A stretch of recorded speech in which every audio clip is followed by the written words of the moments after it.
Hello, welcome to you all in a day in my life as a medical student. म चाहिँ सबिना थापा अनि म चाहिँ थर्ड इयर एमबिबिएस पढिरहेको स्टुडेन्ट हो। आज चाहिँ हामी हाम्रो कलेजमा जाँदैछौँ अनि this is my friend Sarina.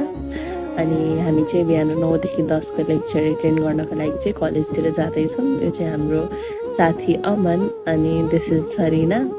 अनि अहिले चाहिँ हामी कलेज जाँदैछौँ। हाम्रो कलेज चाहिँ देवदह मेडिकल कलेज हो। आज हाम्रो फर्स्ट लेक्चर सकेपछि हामी चाहिँ पोस्टिङ गयौँ अनि पोस्टिङमा चाहिँ आज हामीले नयाँ फर्स्ट डेको बेबी भेट्यौँ अनि त्यसपछि 3 घन्टाको पोस्टिङ सक्यौँ।